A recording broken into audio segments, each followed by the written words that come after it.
चलो जी, मॉलिक्यूल समझते हैं कि मॉलिक्यूल क्या होते हैं। अरे अणु तो होते हैं चचा।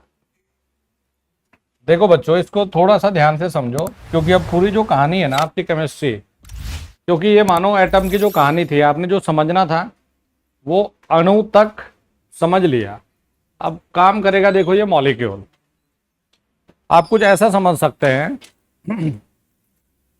कि किसी भी पदार्थ में इंडिपेंडेंट एग्जिस्टेंस होता है मॉलिक्यूल का, नंबर वन। दूसरा पॉइंट, इंडिपेंडेंट एग्जिस्टेंस स्वतंत्र है। दूसरा, अगर आपने मॉलिक्यूल के प्रॉपर्टी को स्टडी कर लिया तो आप कह सकते हो कि आपने इस पदार्थ की प्रॉपर्टी की स्टडी कर लिया। तो इसमें पदार्थ के सभी जो गुण होते हैं वो मौजूद होते हैं किसमें? मॉलिक्यूल में। फिर देखो, आप ऐसे समझ सकते हो कि भाई एटम को मिलाकर जो भी तैयार करोगे ना वो कहलाता है मॉलिक्यूल। अब यार ये एटम एक ही प्रकार के, यानी कि ये एटम आपके एक ही प्रकार के भी हो सकते हैं, जैसे कि आप एलिमेंट में पढ़ोगे। ये एटम आपके डिफरेंट डिफरेंट भी हो सकते हैं, जैसे कि आप कंपाउंड में पढ़ते हो। तो यहां मैंने कुछ ये दिखा रखा है भाई, जल के लिए क्या लिखते हो? H2O। तो ये कहलाता है देखो मॉलिक्यूल। तो इसमें हमने बना रखा है, देखो भाई बच्चों, ये बना दिया आपने हाइड्रोजन और ये बना दिया आपने ऑक्सीजन जी। अब ये ना याद रखते रहना, जैसे H2O मैंने लिखा है तो एटोमोसिटी नामक एक टॉपिक है, इसमें काम आएगा मेरे ये। अब नॉर्मली आपने लिखा है NH4, अरे यही तो लिखते हो। अब आपने नॉर्मली लिख दिया ये CH4, कुछ भी मतलब लिख दो, NH3 लिखने लग गए, CO2 लिखने लग गए। तो ये सारे क्या बने हुए? देखो ये अलग से बन गया, अलग से बन गया, ये सब क्या है भाई? ये सब बना रखे हमने मॉलिक्यूल। तो मॉलिक्यूल जब फॉर्म होते हैं बेटा, तो मॉलिक्यूल फॉर्म होने में आप ये चीज देख पा रहे होंगे कि जैसा एक मॉलिक्यूल है किसी दूसरे से कैसे जुड़ा हुआ है, ये केमिकल बॉन्ड बना रखे ना। तो चलो आप बताओ कि मॉलिक्यूल की परिभाषा आपके हिसाब से क्या बनती है? अब मॉलिक्यूल के कुछ इंपॉर्टेंट टर्म्स है, मैं शुरुआत करता हूं।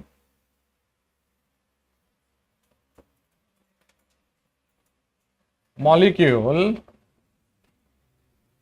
Having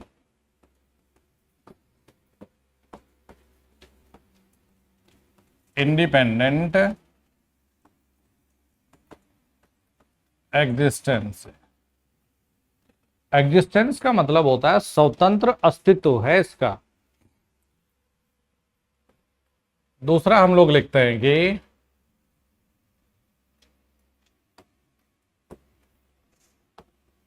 molecule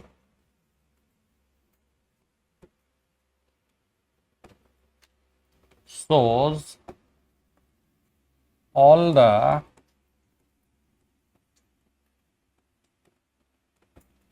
property of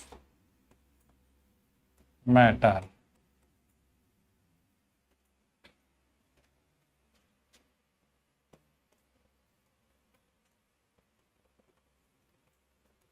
to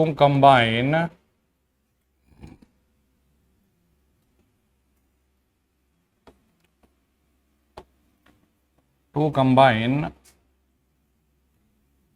more atom by chemical bonded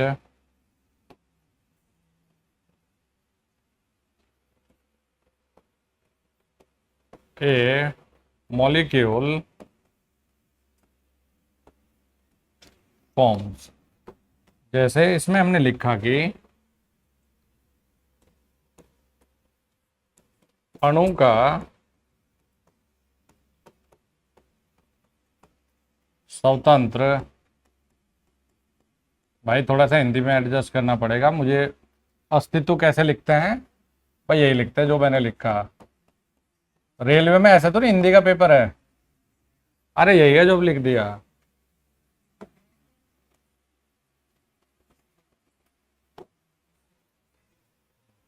अभी सुधार कर लें, कोई बात नहीं। अणु में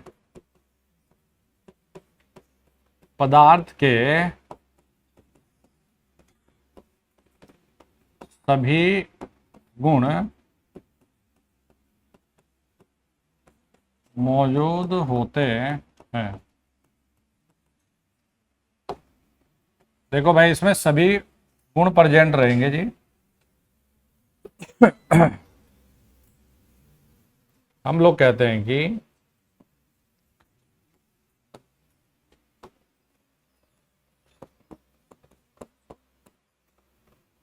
रासायनिक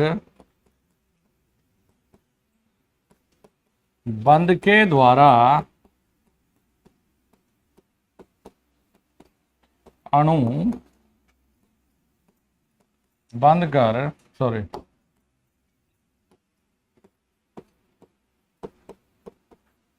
परमाणु बंद कर अणु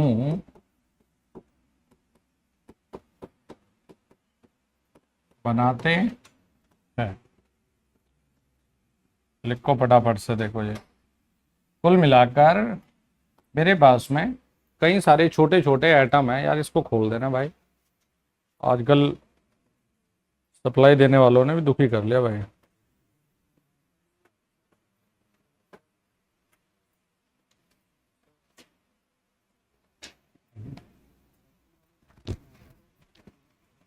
क्या? ना ना, कोई प्रॉब्लम नहीं है इसमें।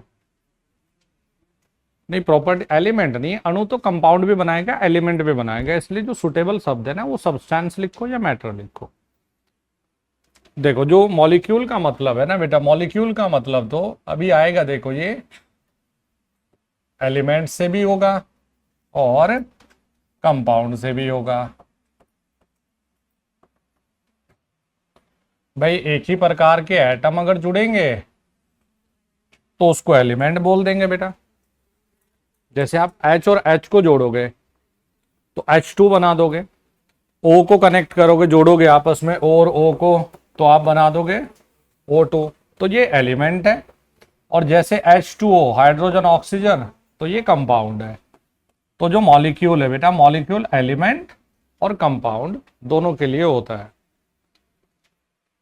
जरा मैं साइलेंट से हटा दूं, कभी दुकान पे खड़ा होकर बिट्टू दुखी हो जाए।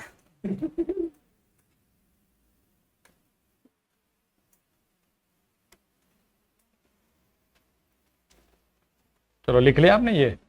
अब देखो कॉमन, आप ये भी एक डेफिनेशन देख सकते हो इसके लिए।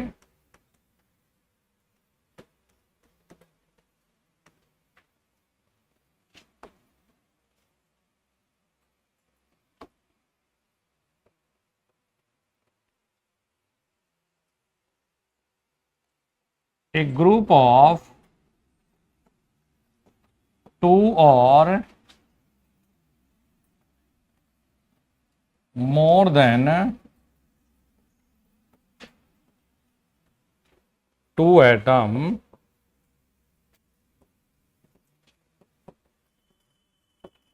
which is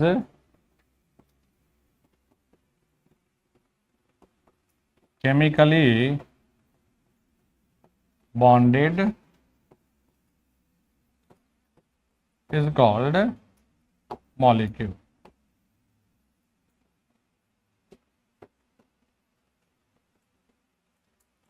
देखो बच्चों, इसे हम लोग क्या कहते हैं कि दो या दो से अधिक परमाणु को जो रासायनिक बंध के द्वारा जोड़कर एक ग्रुप बनाते हो, उसी को कहते हो बेटा आप मॉलिक्यूल।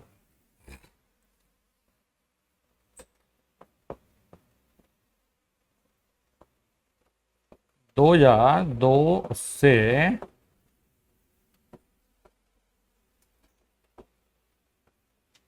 अधिक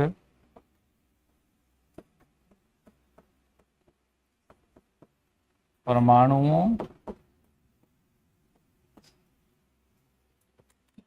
दो या दो से अधिक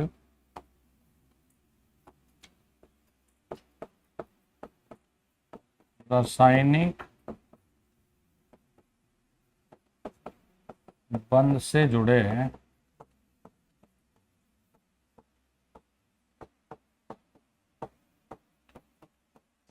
परमाणुओं के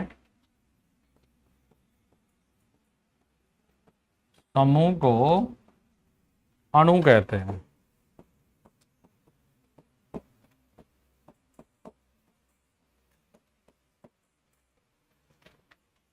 तो अणु का सीधा सा मतलब यह है कि बहुत सारे एटम लो, उनको मिला दो, उसको कह दो मॉलिक्यूल। अगर सारे एटम एक ही प्रकार के हैं तो एलिमेंट, अलग अलग तरह के हैं तो कंपाउंड। तो मॉलिक्यूल बेटा एलिमेंट हो या फिर कंपाउंड हो, मॉलिक्यूल दोनों के लिए ही बनते हैं। लिख लिया आपने? ये कुछ ऐसे बंधे होते हैं आपस में ना, बंध के द्वारा। चले भाई, याद हो गया ये?